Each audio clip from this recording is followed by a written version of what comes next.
अभी मेरा अंत नहीं हुआ है, इसलिए युद्ध अभी शेष है।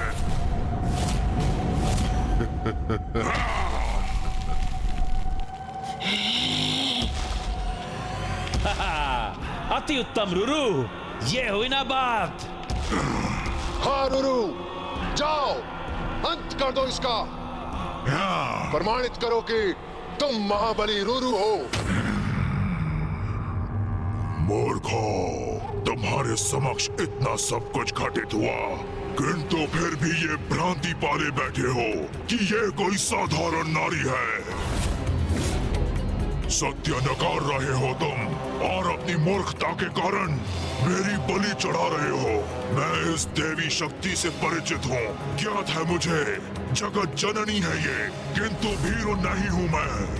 इस युद्ध का परिणाम ज्ञात होने पर भी एक योद्धा का कर्तव्य निभाऊंगा मैं।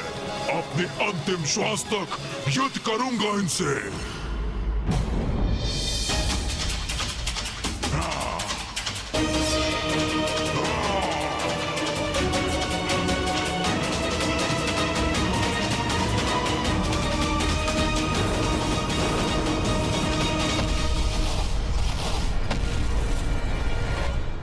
ये कैसी मूर्खता है? उस असुर को मां की शक्ति, उनकी दिव्यता का भान है, तब भी वो उनकी शरण में जाने के स्थान पर उनसे युद्ध करने जा रहा है। यही तो आसुरी प्रवृत्ति है भैया। मूढ़मती असुर क्रोध और अहंकार के वश में आकर अपना विवेक खो बैठते हैं, फिर वो उचित और अनुचित का भेद भूल जाते हैं। जैसे रुरु सब कुछ ज्ञात होने पर भी एक मिथ्या कर्तव्य निष्ठा के भाव से प्रेरित होकर माँ से युद्ध कर रहा है और उन्हें पराजित करने की मूर्खता भरी चेष्टा कर रहा है वो। और उसका यह दुस्साहस उसके विनाश का कारण अवश्य बनेगा।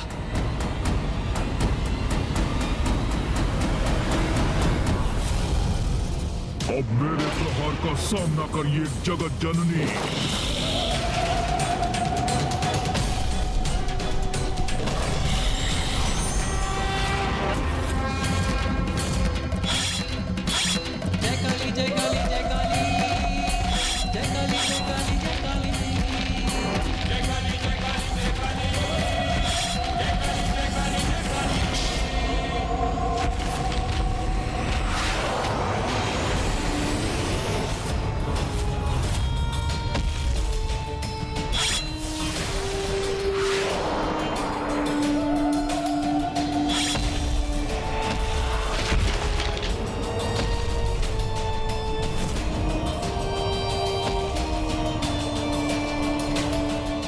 ये तो रुरु पर हावी हो रही है। हाँ भ्रातामुंड, अद्भुत है जगत जननी का युद्ध कौशल। वो तो जैसे रुरु के साथ युद्ध नहीं, क्रीड़ा कर रही हैं।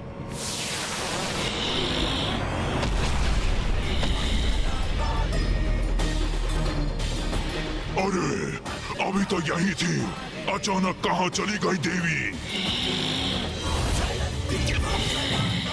मैं यहाँ हूँ रुरु, मैं यहाँ हूँ रुरु, मैं यहाँ हूँ।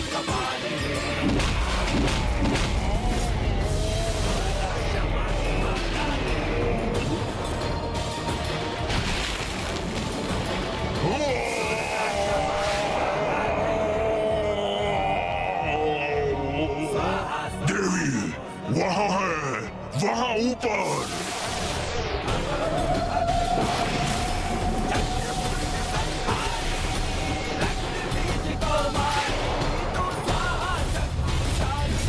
रुरु, अपने काल से भेंट करो, अपने काल से भेंट करो।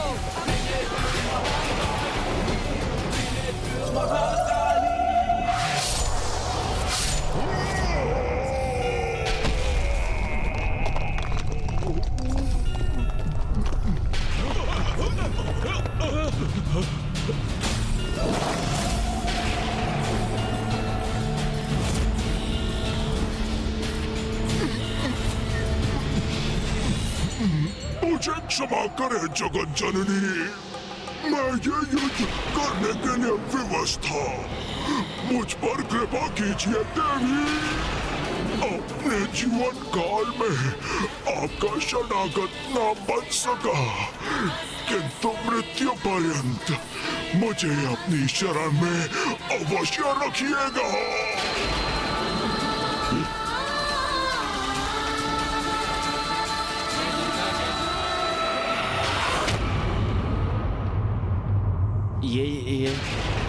ये इस नारी ने वध कर दिया रुरु का। वो क्या कह रहा था रुरु? माता ने कितने असुरों को मारा है और उन असुरों के शव मुझ पर आकर गिरते थे। इस मूर्खतापूर्ण युद्ध का तो यही परिणाम होना था।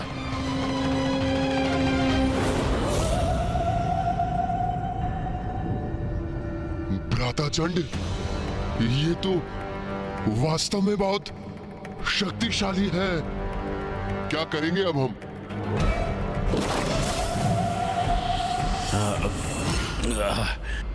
नहीं नहीं भ्राता मुंड, भयभीत नहीं होंगे हम। हमें अपने प्रयोजन पर स्थिर रहना होगा। अपने आत्मविश्वास को भंग नहीं होने देना है।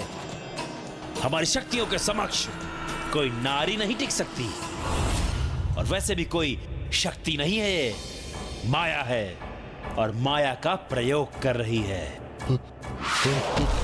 शक्ति है या माया, किंतु बहुत भयानक है। और मैं अभी मरना नहीं चाहता। मेरी अभी आयु ही क्या है। मैं मृत्यु के मुख में अभी प्रवेश नहीं करना चाहता, और वो भी एक नारी का तो। भ्राता मुंड का कथन तो उचित है। माया से ही वध किया है उसने रुरु का। फिर भी वध तो कर ही दिया ना। हम उसके समक्ष गए तो कदाचित हमारी भी ऐसी ही दुर्दशा करेगी।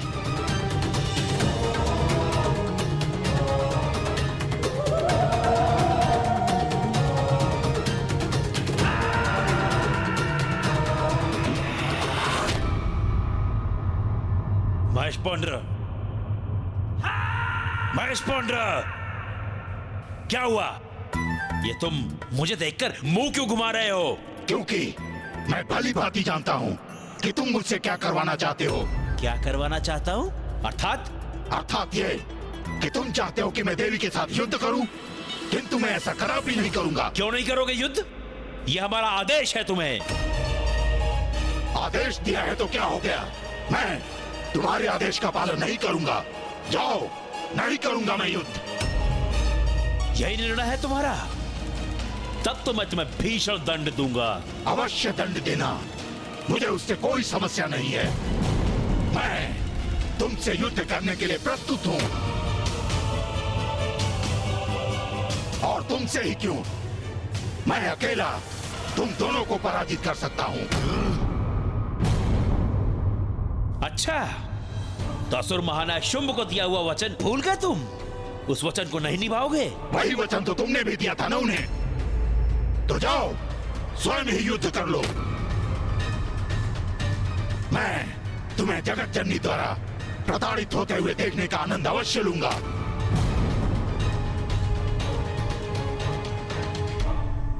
हाँ, हमारी अवज्ञा करने का दुस्साहस कर रहे हो तुम।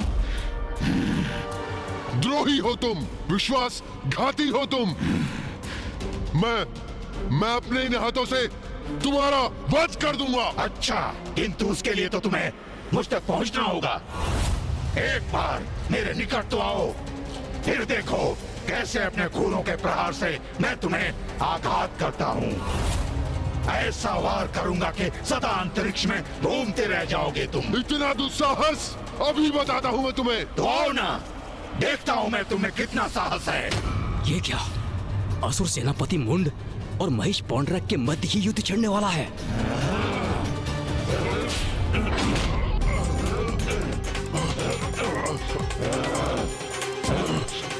रुक जाओ, रुक जाओ, रुक जाओ दोनों।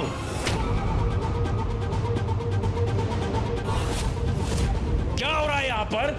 ये क्या कर रहे हो तुम दोनों? हम यहाँ एक दूसरे से युद्ध करने नहीं आए हैं। मैं विनती करता हूं तुम दोनों से, रुक जाओ, मत करो ऐसा। मैंने कहा रुक जाओ। मेरे मार्ग से हट जाओ भ्राता मुंड। मैं इस दुष्ट के नेत्र निकाल लूंगा। अरे हटो, डींगे हाँकना बंद करो। बहुत देखे हैं तुम्हारे जैसे। मेरे नेत्र निकालोगे तुम? उसके पूर्व ही मैं अपने सिंहों को तुम्हारे उदर के आर पार कर दूंगा। शांत हो जाओ, शांत हो जाओ।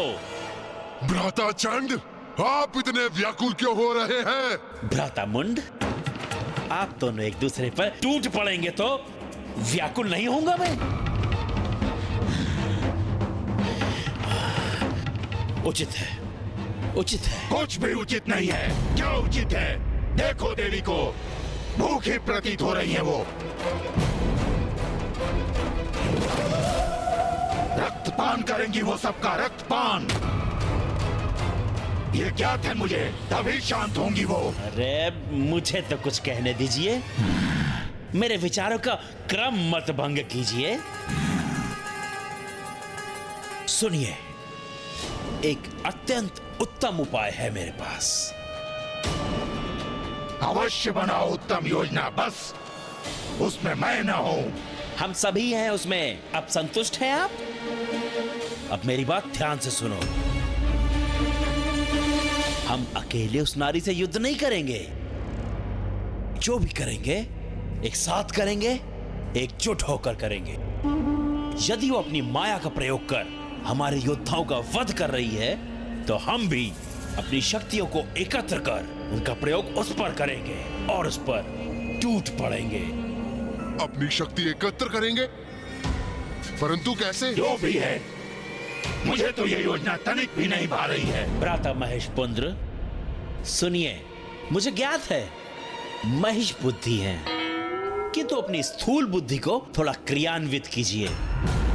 थोड़ा सोचने का प्रयास कीजिए। विचार करिए कि यदि आपने इस नारी के साथ यहां युद्ध नहीं किया, तो वापस लौटने पर असुर महानायक शुंभ वो आपको कदापि जीवित नहीं छोड़ेंगे। उनकी स्तंभन शक्ति स्मरण है ना आपको? सूखे पत्ते के समान फड़फड़ाते हुए, रक्त की उल्टियां करते हुए मृत्यु होगी आपकी। ये मूर्ख तो उचित कह रहा है। देवी से युद्ध करने के अतिरिक्त और कोई विकल्प नहीं है मेरे पास, और अहंकारी शुंभ से मृत्यु प्राप्त करूं, उससे तो अधिक उचित है कि जगत जननी ही मेरा वध करे। उचित है फिर, मैं युद्ध के लिए प्रस्तुत हूं।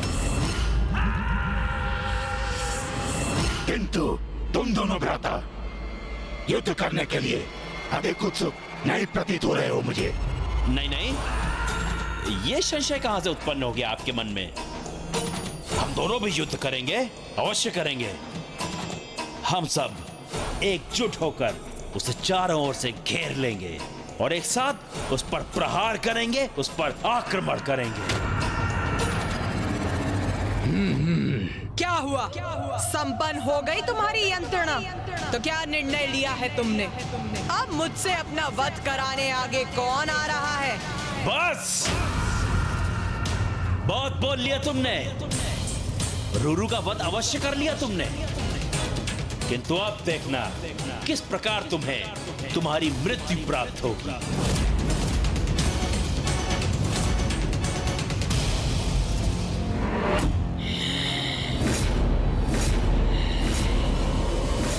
आक्रमण करो इस पर और अंत कर दो इस दुष्ट देवी का।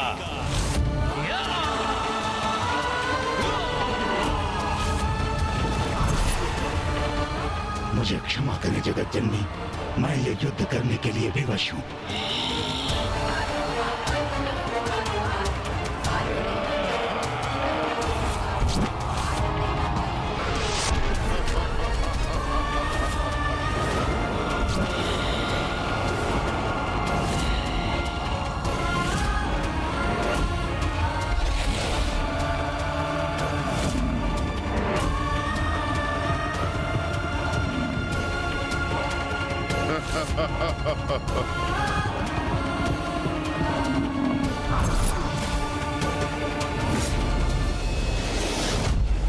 अब ये असुर मूर्खता, उद्दंडता और दुष्टता की सभी सीमाएं लांघ चुके हैं।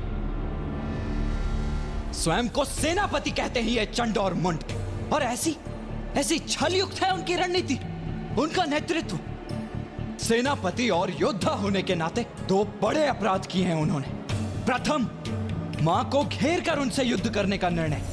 एक योद्धा कभी दूसरे योद्धा को घेर कर उस पर आक्रमण नहीं करता। और दूसरा, सेनापति सेना के आगे रहकर उसका नेतृत्व करते हैं। इन दोनों भीरू असुरों के समान नहीं, जो स्वयं तो पीछे खड़े हैं और उन्होंने महिष पौंड्रिक और उनकी संपूर्ण सेना को उनकी मृत्यु के मुख में भेज दिया। अब मैं इन दोनों को उचित पाठ सिखाऊंगा। इन्हें बताऊंगा कि इनके द्वारा पुनः छल किया जाना सर्वथा अनुचित और दंडनीय है। भैया! देव सेनापति कुमार कार्तिकेय तो अंतर्ध्यान हो गए, किंतु ये करने क्या जा रहे हैं? भैया का जाना उचित नहीं, हमें उन्हें रोकना होगा। क्योंकि यदि भैया चंडमुंड से युद्ध करने लगे तो अनर्थ हो जाएगा। उनके हस्तक्षेप से असुरों का साहस बढ़ेगा और ये युद्ध और दीर्घकालिक हो जाएगा। क्योंकि इन असुरों का वध मात्र और मात्र माँ के हाथों ही संभव है। नंदी जी, आप यहाँ पिताश्री और ऋषि मार्कंडेय जी के साथ रुकिए। मैं तब तक इंद्रदेव और अन्य देवताओं के साथ जाकर भैया को समझा बुझाकर रोकने का प्रयास करता हूँ।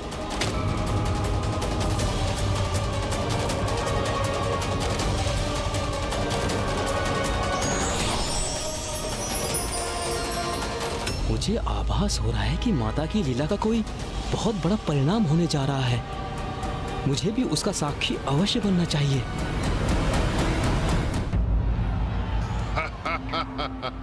हाँ व्रताचंड, अति उत्तम योजना बनाई है आपने। अब सांप भी मर जाएगा और लाठी भी नहीं टूटेगी। हम असुर सेनापति हैं व्रतामुंड। इतने तुच्छ से युद्ध में हमारी मृत्यु हो जाए, यह सर्वथा अनुचित है। अब इस मूर्ख महिष पौंड्र और हमारी असुर सेना को युद्ध करने दो इस काली से। जब इस युद्ध का अंत होगा तब हम देवी कौशिकी को अपना बंदी बना लेंगे।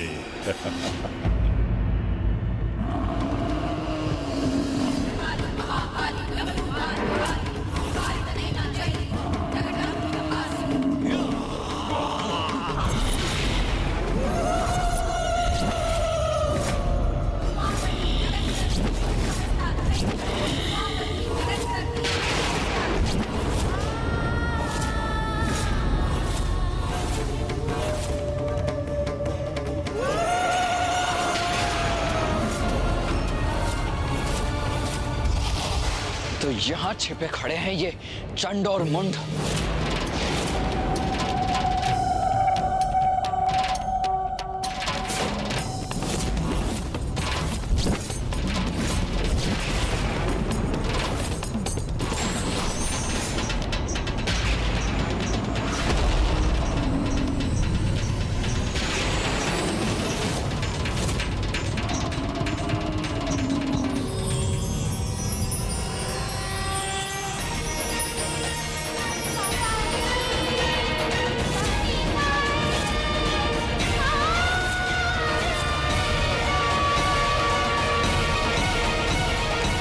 प्रणाम देवी काली, आपसे ही मेरी उत्पत्ति हुई है। आदेश दीजिए, क्या करना है मुझे? तुम्हारा नाम है देवी चंडमारी और तुम यहाँ असुरों का विनाश करने आई हो। जाओ और जाकर महिष पौंड्रक का वध करो। जो आज्ञा मां।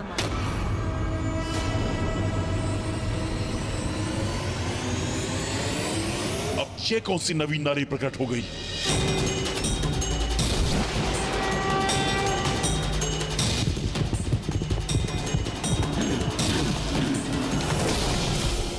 दुष्ट असुर, तू अपनी मृत्यु की ओर बढ़ रहा है।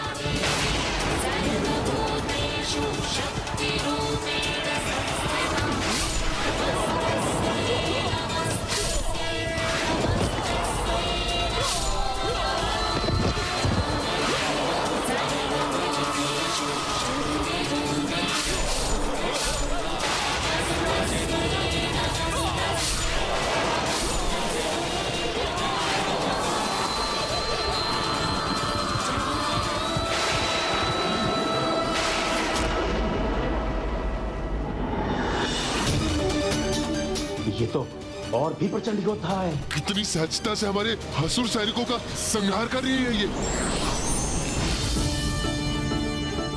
भैया, मुझे ज्ञात है आप माँ की सहायता करने के लिए आतुर हो रहे हैं। मैं भी वही करना चाहता हूँ भैया, किंतु देखिए माँ तो स्वयं एक सेना के समान है। कितनी सहजता से इन सभी असुरों का सामना कर रही है माँ। इसलिए उन्हें इस युद्ध में हमारी आवश्यकता नहीं है भैया। अब तो चंड मुंड के भी अंत का समय आ गया है भैया। महिष पोंड्र, जिस तरह मैंने इस असुर सैनिक को खत्म किया, उसी तरह अब तुम्हारा भी अंत होने वाला है। तुम्हारा भी वही हशर होगा महिष पोंड्र, जो धूम रोचक और रूरू का